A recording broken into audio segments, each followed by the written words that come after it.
Let's look at some of the biggest news stories over the past couple months as we close out the chapter of this year. Of course, the Mick Gordon issue with the Bethesda, id Software Marty, that has to be forward because of the precedent it's set for gamers, for the OST, because this thing went much wider than just the Doom community itself. You had a bunch of big YouTubers shining light on the issue like this is a whole lot bigger than a lot of people realize, and it has to be talked about on this list today because it shows what people thought was right for 2 years. Now another side was presented, and of course Bethesda's return will be held until court, which I get that they're not going to want to put that online.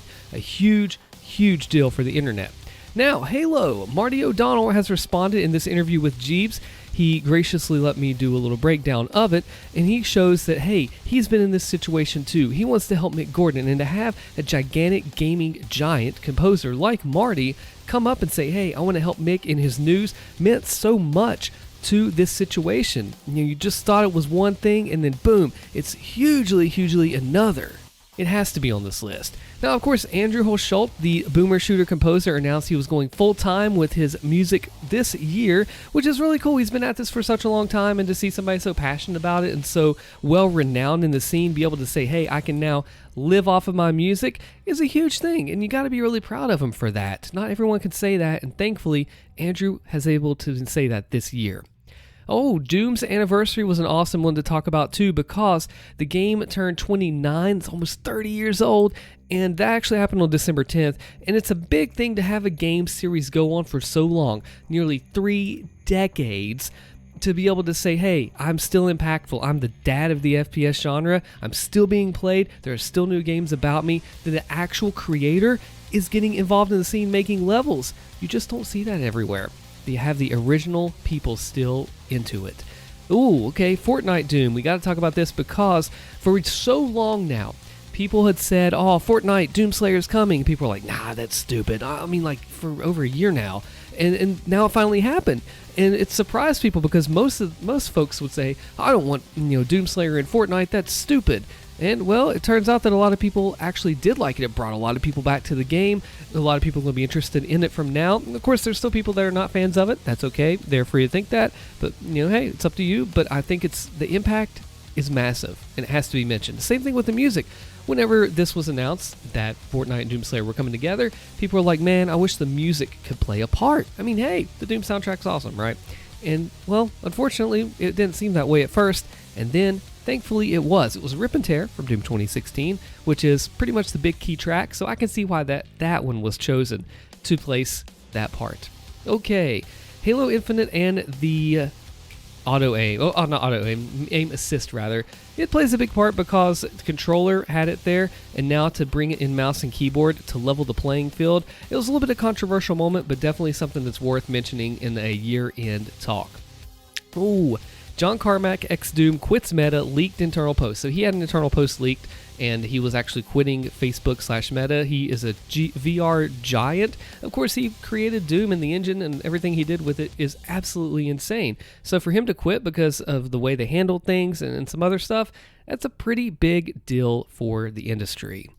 Oh, now this was a cool one too. 1,002 days later, the episode 1, which is Hell on Earth through Doom Hunter base of the game Doom Eternal, was officially done in a tool-assisted speedrun by Undeceiver. Nobody had ever done this before. There are no tools to make this happen. He just had to make his own macros and figure it all out on his own, with help from the speedrun community, of course. And it's things that people thought would be impossible, and now we can see what a machine could do at the peak human level and beyond. Tricks that people could never do themselves, we can now see in this machine, and it's so cool to be able to see the game advance like that. Okay, this was more of a fun one here. Streamer dislocates his knee while playing Call of Duty. I found this on Twitter, and he gets really excited, blasts his knee out, and he got a lot of traction from this. A lot of people saw this, and this guy playing in his barracks at his military establishment just went viral on the internet because he busted his knee on the ground. Pretty funny. You got to give him credit for doing that. I mean, how would you react to it if you were in his case? Have to tell your superiors, have it live forever on the internet. Very funny moment, worth looking back on. He actually commented on my video here. Let's see if we can find it. All right, here it is. He says, Twitter has the best roast on me for sure. I said, the man himself Yes, sir. I said, nice, we need to follow up. Healing well? How did you explain it? I haven't heard back just yet, but it would be interesting to see a little more information on that.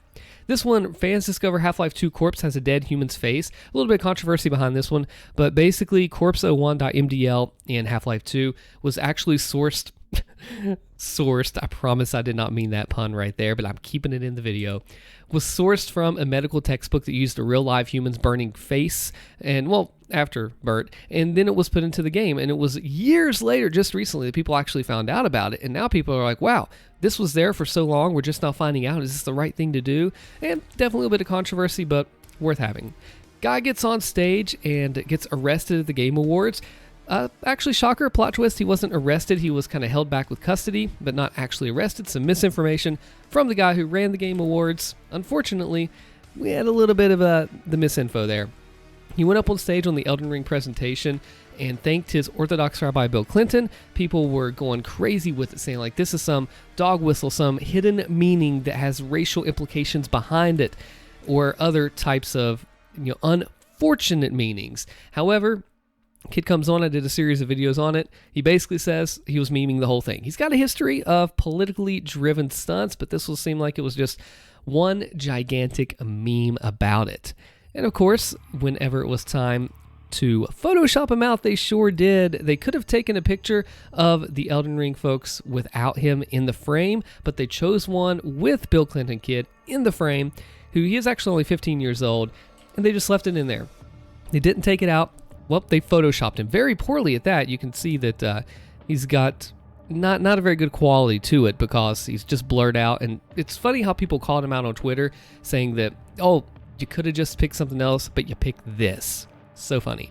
Oh, this one, Doom 64 had a leak, and there were a lot of things that came from this. A lot of gory, nasty sprites and different elements that didn't make the cut. You could speculate maybe it's Nintendo cutting things out, although Nintendo does have some pretty dark games that they've had in the past. Could be cart limitations since these are environmental decorations here and you don't really see those in 64, people have said.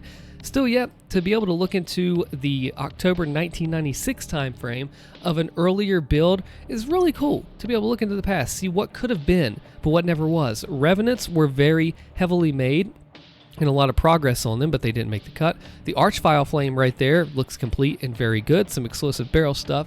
So it's hard to see what could have been and what was cut out, even little goofy stuff like this. But now at Modders, the door is open wide for them, for Doom 64, to be able to have a lot of cool things shown in the game. Of course, an extra level, a pyramid that didn't make the cut. People had seen screenshots of it, but we'd never seen it in action.